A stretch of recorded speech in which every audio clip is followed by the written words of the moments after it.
शाम में बशार अल असद के इक़्तिदार के खात्मे और असद के शाम से फरार होने के बाद खौफनाक हक़ाइक़ मंज़र आम पर आ रहे हैं। दमिश्क के बाहर एक इज्तिमाई कब्र में कम अज़ कम 1 लाख अफराद की लाशें मौजूद हैं। तशद्दुद से हलाक होने वाले शहरियों की लाशें मिलिट्री अस्पतालों में इकट्ठी की जाती थीं। हुकूमत के अहकामात पर कई मरतबा इन लाशों पर बुलडोजर फिरा। खदशा है कि इन 5 मकामात से ज्यादा इज्तिमाई कब्रें मौजूद हैं।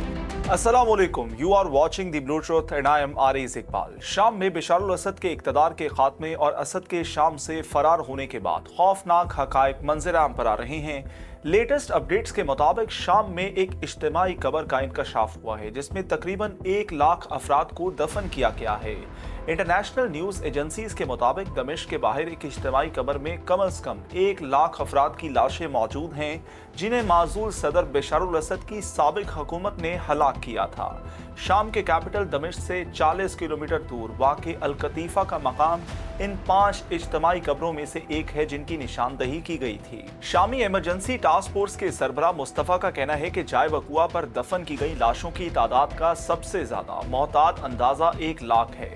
खदशा है कि इन 5 मकामात से ज्यादा इज्तिमाई कब्रें मौजूद हैं और शामियों के साथ साथ हलाक होने वालों में अमरीकी और बरतानवी शहरी और दीगर गैर मुल्की भी शामिल हैं। अल जज़ीरा की रिपोर्ट के मुताबिक मुआज़ मुस्तफ़ा ने इज्तिमाई कब्र से बरामद होने वाली लाशों के मुतालिक मजीद दावा किया कि तशद्दुद से हलाक होने वाले शहरियों की लाशें मिलिट्री अस्पतालों में इकट्ठी की जाती थीं जहाँ से उन्हें इज्तिमाई कब्र के मकाम पर पहुँचाया जाता था।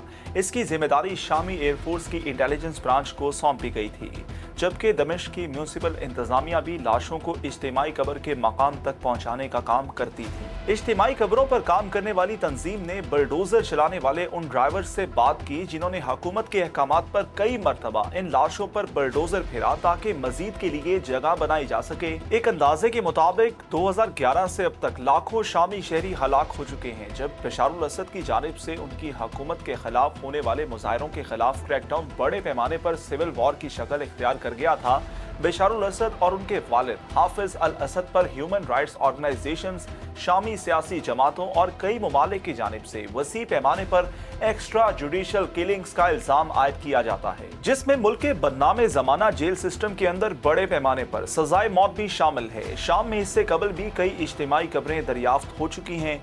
2018 में शामी रजाकारों ने रका शहर में इज्तिमाई कब्र से 500 से ज़ायद डेड बॉडीज बरामद की थीं, जबकि 2020 में भी इस तरह का एक मामला सामने आया था जिसमें तकरीबन 100 डेड बॉडीज बरामद की गई थी। और इसी के साथ मुझे दीजिए इजाज़त। देखते रहें दी ब्लू ट्रुथ। खुदा हाफिज़।